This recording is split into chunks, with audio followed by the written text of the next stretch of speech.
If the YouTube algorithm suggested this video to you, I'm guessing you've either had the idea to start a YouTube channel or you've been planning it for years, but you haven't taken the jump yet. So I've seen a couple videos floating around of the experiences that people have had starting YouTube and why they thought it was worth it, or sometimes not worth it. And I just thought that I would throw in my 2 cents. And I've got to say, today is definitely not going quite to planned. I drove about an hour out to where I knew I wanted to film today, only to get here and realize that I left my camera at home. And I was like, okay, that's fine. I can totally film on my iPhone, which is what I'm doing right now. And I brought a mic so that the sound quality would be better because it's quite windy out here. Only to realize after I hiked out half an hour that I left the little aux adapter in my car. But it's okay, we're gonna make it work because I did want to film this one today and I want to get it out for you all. So bear with me. Hopefully the audio comes out all right. I hope you enjoy and I hope you take something from this video. And let's get on to the points. Woo! The sun is out in full force now, which is actually quite nice because it's been a little bit rainy here in LA this past week, and that makes this trail even more beautiful because it's so lush and there have been a ton of mushrooms and just other things in bloom. It's really lovely. So I'm actually at Red Rock Canyon State Park. I feel like there's like 3 red rocks that I know of, but this is the one in Topanga. I've never been to this particular area before and it's incredible. So I'm out here because if you haven't been here on my channel before, I wanted to do this video in the style that is more congruent with my typical content, which is outdoorsy, hiking, camping, backpacking, and basically providing my viewers with all the tools that they need to be able to enjoy the outdoors. I thought I would bring you out on a hike with me. Right now I'm sitting on this lovely wrought iron bench and my dog is wandering around. So that is the current setup. And I'm hiking further and further up, so you may see me get progressively more out of breath as we go through these points. But that's totally okay. I have been on YouTube, oh my gosh, I don't even remember when I posted my first video. I'll put it here.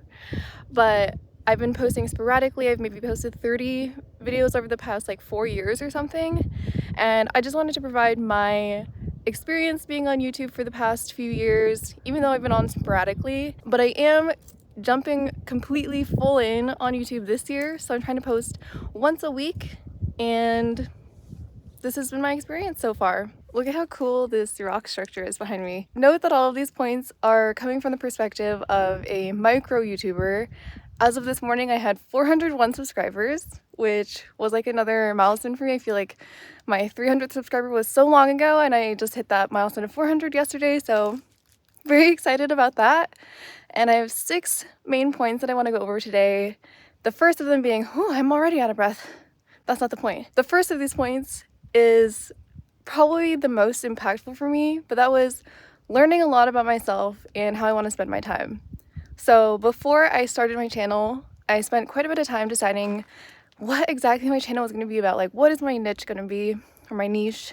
And I was trying to think, like, what would be a sustainable topic for me? Like, what am I passionate about? But also, what am I, going to enjoy? And what am I more knowledgeable about than the average person? For me, the natural answer was the outdoors.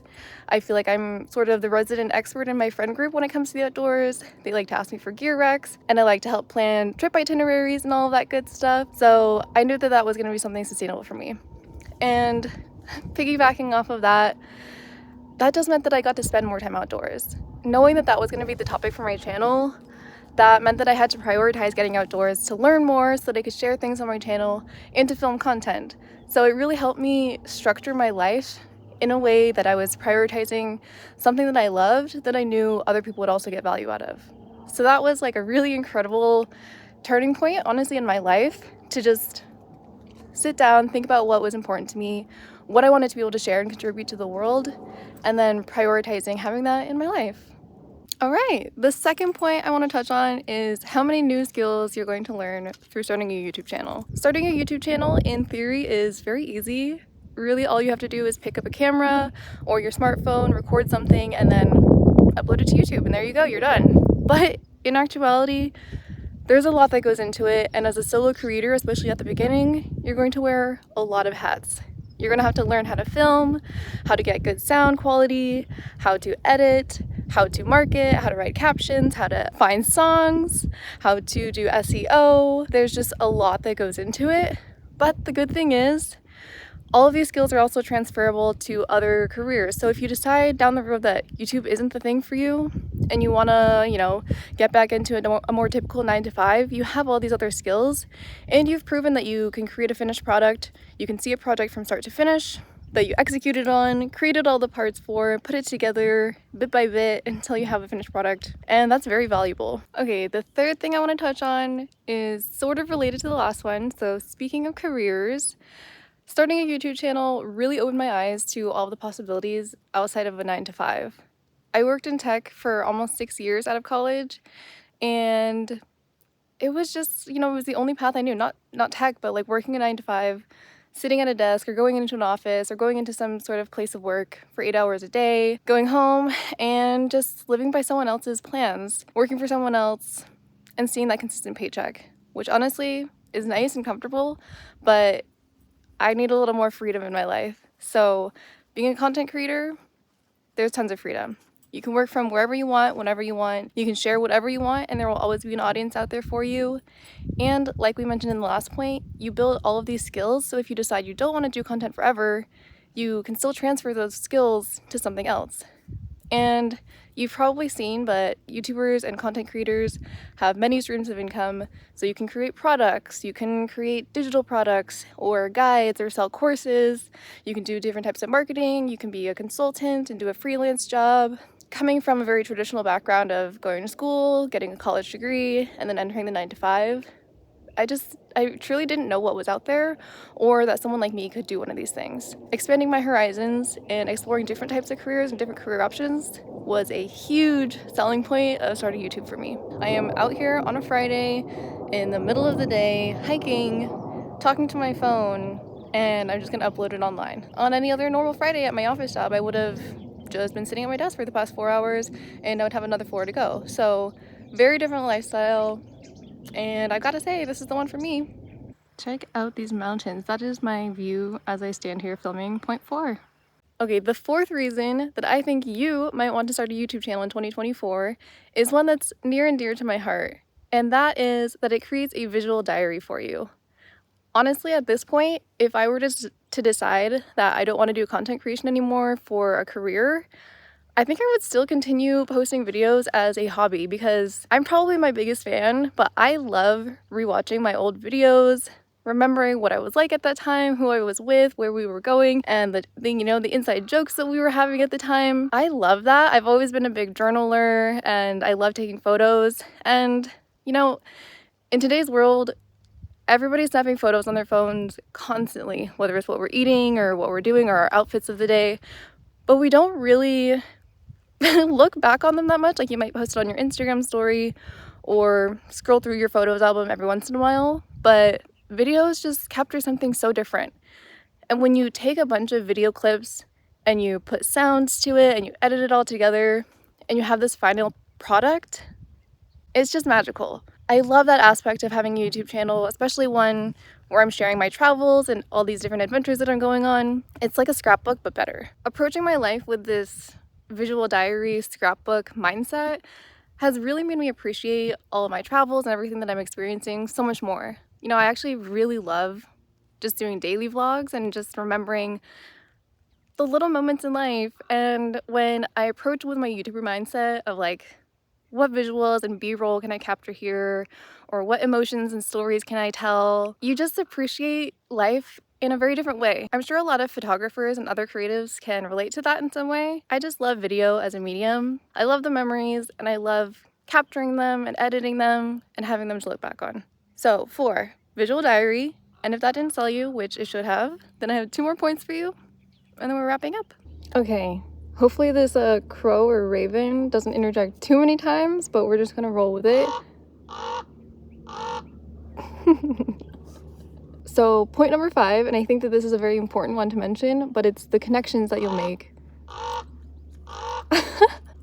It's the connections that you'll make through creating a YouTube channel. So not only do you set yourself as an expert in whatever niche you decide to create your channel about, but you also sort of enter into this community of people that are interested in the same topic, which is amazing. You'll meet so many people and have the support, and you'll give support to people in your same niche. I've met tons of people through YouTube and Instagram.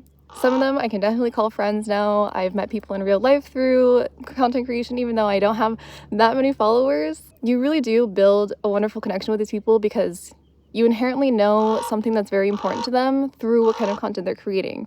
So for me, it's been in the outdoorsy space, and I met a lot of other outdoorsy people that are into hiking and camping and backpacking through my Instagram and YouTube. And something that's really nice about being in this tight-knit community that's all centered around a specific topic is that it really releases you to be your most authentic self.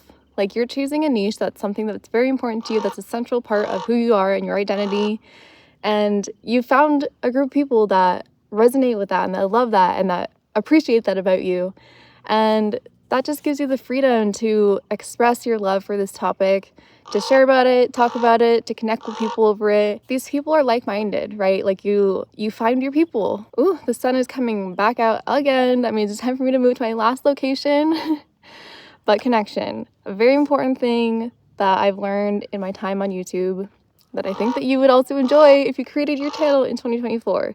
So let's find another spot and hit up point 6. All right, the 6th and final reason that I have for you today that I think you should start a YouTube channel based on my experience is the opportunities and freedom that it allows.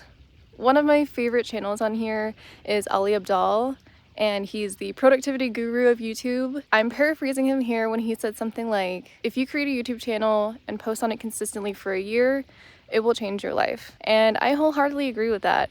I've been posting for longer than a year, but quite inconsistently, and I can say that pretty immediately my life was changed in several significant ways that I've listed here. So you'll likely experience many of the things that I've listed in this video, but I mean, you can find financial freedom, travel opportunities, a bunch of new friends, you can create community, and I'm personally manifesting all these things for myself in the near future if possible. I mean, really the opportunities are endless, especially if you stick with it and you're consistent and you interact with your audience and you're engaged.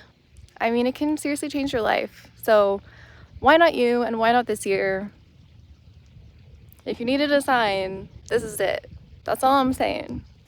Okay, the hair is coming down for the outro because I'm tired of having my hair up. It makes my head hurt. So those are the 6 reasons that I think you should start a YouTube channel in 2024. There's seriously so much you can gain from it. All the things that I listed in this list, and honestly, so many other things too. Like, you will gain more than you expect out of this experience. Just enjoy the journey and be open to the possibilities. Different opportunities will present themselves to you. Wonderful people will enter your life. There's just so much goodness that comes out of having a YouTube channel. Lastly, I just wanted to say that my next few videos are going to be a little series on Utah. So if you have any interest in visiting Utah, especially in the winter, or in seeing more information about the Mighty 5 national parks there, then you are definitely going to want to stick around. So subscribe, and I will see you here next time. Thank you so much for watching, and happy adventuring!